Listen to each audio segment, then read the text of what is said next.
श्री कृष्ण ने बहुत ही सुंदर शब्दों में कहा है, कभी कभी आपके मन में ये प्रश्न नहीं उठता है कि इस संसार में ऐसा क्या है जिसे पाना असंभव। उठता है, मेरे मन में भी ये प्रश्न उठता है। फिर मैं विचार करता हूँ, क्या है इस संसार में ऐसा जिसे पाना असंभव है? धन नहीं, यश नहीं, सम्मान नहीं, प्रेम नहीं, तो फिर क्या है ऐसा जिसे पाना असंभव है?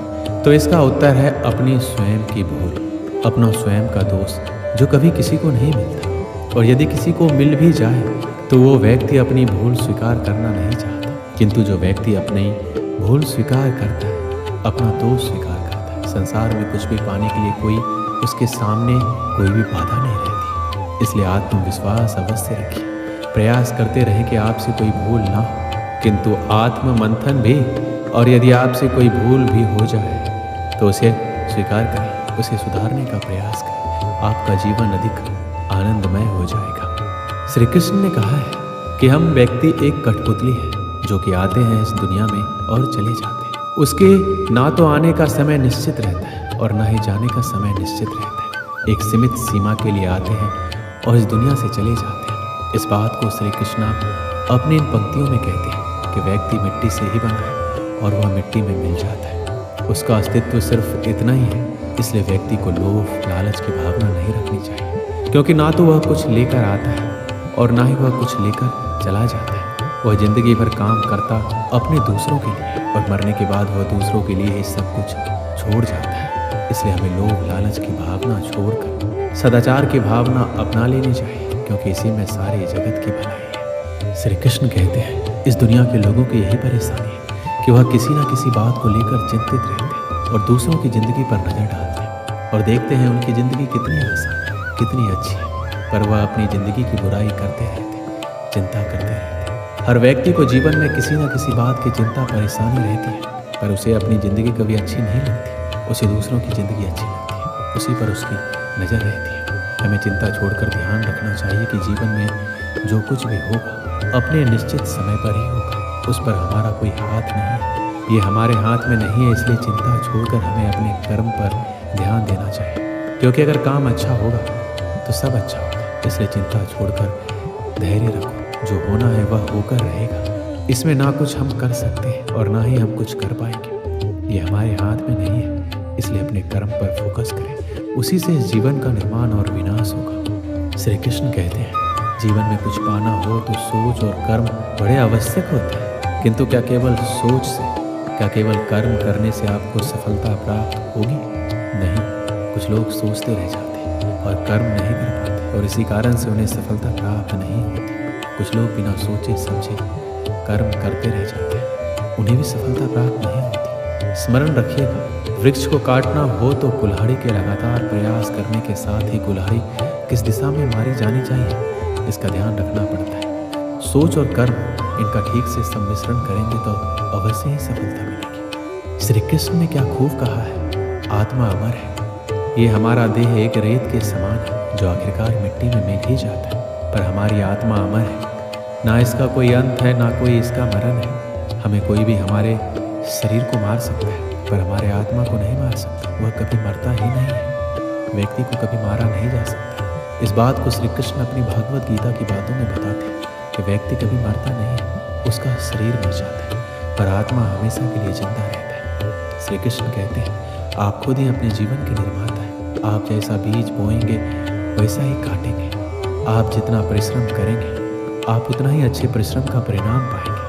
आप जीवन में जो स्थान की चाह रखते हैं उस स्थान पर सिर्फ आप एक ही तरीके से पहुंच सकते हैं, वह जरिया है आपकी मेहनत। आप जितनी ज़्यादा मेहनत करके अपना अच्छा प्रस्तुत करेंगे उतना ही अच्छा आप पाएंगे। आप खुद अपने जीवन के निर्माता हैं। आप अपने जीवन को बना सकते हैं, बिगाड़ भी सकते हैं, पर लाखों लोग अपने जीवन में कुछ ऐसी आदतों को अपना लेते हैं जिससे वह अपनी राह कभी खोज नहीं पाते, वह रास्ते से भटक जाते हैं। हर एक व्यक्ति बड़े बड़े स्थान अपने जीवन में चाहता है पर वह उसके लिए काम नहीं करता है और इसका परिणाम वह कुछ नहीं बन पाता। आपको अगर अपने जीवन में कुछ करना है तो आपको अपने जीवन का निर्माता बनना खुद पड़ेगा, उसे निर्माण करना पड़ेगा। जब तक आप नहीं सीखते तब तक आप जीवन में कुछ नहीं कर सकते। इसलिए श्री कृष्ण कहते हैं कि आप अपने जीवन के स्वयं ही निर्माता हैं, इसलिए आप अपना ज़्यादा समय अपने काम को करने में ही निकालें। श्री कृष्ण कहते हैं हम सब के जीवन में कभी न कभी पत्थरों का योग होता ही है। ये संसार हम पर कभी न कभी पत्थर बरसाता ही है, कभी हमें बुरा समझकर, कभी असफल मानकर, कभी बुद्धिहीन मानकर। कारण बहुत सारे, किंतु इन पत्थरों से हमें चोट खानी है या नहीं, हमारे हाथ में।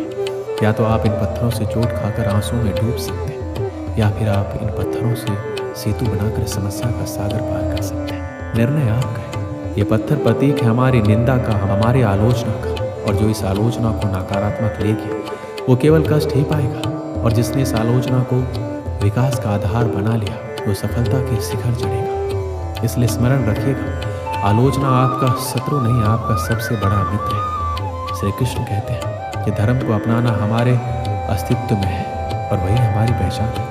हम अपने धर्म से पहचाने जाते हैं, क्योंकि हमारा जितना अच्छा धर्म होगा उतना ही अच्छा हमारा आचरण होगा। अपने आचरण को सुंदर बनाने के लिए हमें अपने धर्म को और भी बेहतर बनाना पड़ेगा। ये बात है महाभारत की। उन दिनों 5 पांडव और समस्त कौरव गुरु द्रोण से धनुर्विद्या की शिक्षा प्राप्त कर रहे थे। गुरु द्रोण ने एक दिन उनकी परीक्षा लेने का विचार किया और इसी उद्देश्य से उन्हें जंगल की ओर लेकर गए। काफ़ी दूर चलने के बाद वो जंगल में एक स्थान पर पहुंचकर ठहर गए। वहाँ एक ऊंचा और विशाल पेड़ था। गुरु द्रोण ने 5 पांडव और कौरव से कहा कि आज उन सबके धनुर्विद्या की परीक्षा है। वो देखना चाहते हैं कि अब तक उन्होंने जो कुछ उन्हें सिखाया है उसमें वो कितने निपुण हुए।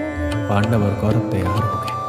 गुरु द्रोण ने पेड़ पर एक नकली चिड़िया लटका दी और सभी राजकुमारों से बोले, तुम्हें पेड़ पर लटकी चिड़िया की आंख पर निशाना साधना है। सभी तैयार हैं? पांडव और कौरव राजकुमारों ने हामी भरी। गुरु द्रोण ने सबसे पहले युधिष्ठिर को निशाना साधने बुलाया। धनुष बाण हाथ में लिए युधिष्ठिर आगे आ गए। गुरु द्रोण ने पूछा, क्या तुम तैयार हो? युधिष्ठिर ने हाँ में सिर हिलाया। तब गुरु द्रोण ने पेड़ की ओर संकेत करके पूछा, बताओ तुम्हें उस पेड़ पर क्या दिखाई दे रहा है? गुरुदेव, मुझे एक बड़ा पेड़ दिखाई दे रहा है जिसकी कई शाखाएं फैली हुई हैं। शाखाओं पर हरे हरे पत्ते हैं। पेड़ पर चिड़ियाओं ने घोंसला बनाया हुआ है। आपने एक डाली पर एक नकली चिड़िया लटकाई है। युधिष्ठिर ने पूरा वर्णन कर दिया। गुरु द्रोण ने कहा, युधिष्ठिर तुम अभी इस परीक्षा के लिए तैयार नहीं हो, पीछे जाकर खड़े हो जाओ। युधिष्ठिर चला गया। गुरु द्रोण ने भीम को आगे बुलाया। वही प्रश्न दोहराया, बताओ भीम, तुम्हें इस पेड़ पर क्या दिखाई दे रहा है? भीम ने 2 कदम आगे जाकर वर्णन किया, मुझे ये धरती, आकाश, घना जंगल, गुरुदेव आप और ये घना पेड़, इसकी पत्तियां और इस पर लटकी चिड़िया दिखाई दे रही है। गुरु द्रोण ने कहा, भीम अभी तुम इस परीक्षा के लिए पूरी तरह तैयार नहीं हो, पीछे जाकर खड़े हो जाओ। उसके बाद गुरु द्रोण ने एक एक करके नकुल और सहदेव तथा दुर्योधन सहित सभी कौरव राजकुमारों को बुलाया और वही सवाल किया। सबने वही उत्तर दिया, पेड़, शाखाएं, पत्ती, चिड़िया। गुरु द्रोण ने सबसे यही कहा, अभी वो इस परीक्षा के लिए तैयार नहीं है और उन्हें निशाना लगाने नहीं दिया। अंत में अर्जुन सामने आया। गुरु द्रोण ने वही प्रश्न दोहराया, बताओ अर्जुन, तुम्हें क्या दिखाई दे रहा है? अर्जुन ने बाँह चढ़ाकर उत्तर दिया, बस मुझे चिड़िया की आंखें दिखाई दे रही है गुरुदेव। गुरु द्रोण ने कहा, निशाना साधो। अर्जुन ने निशाना लगाया और बाण ने चिड़िया की आंख को भेद दिया। गुरु द्रोण ने सभी राजकुमारों को समझाया कि जब आप किसी लक्ष्य के प्रति प्रयास कर रहे हैं तो पूरा ध्यान लक्ष्य पर होना चाहिए। लक्ष्य के सिवाय कुछ भी नहीं दिखाई देना चाहिए। यही किसी भी लक्ष्य को प्राप्त करने का मूल मंत्र है। एक साथ कई कार्यों में उलझे रहोगे तो कभी भी लक्ष्य प्राप्त नहीं कर पाओगे। इसलिए अपना ध्यान सिर्फ और सिर्फ लक्ष्य पर लगाओ। इसलिए सफलता प्राप्ति के लिए पूरा ध्यान सिर्फ अपने लक्ष्य पर होना चाहिए। दोस्तों, इस वीडियो में बस इतना ही। मिलते हैं अगली वीडियो में। अपना ख्याल रखिएगा।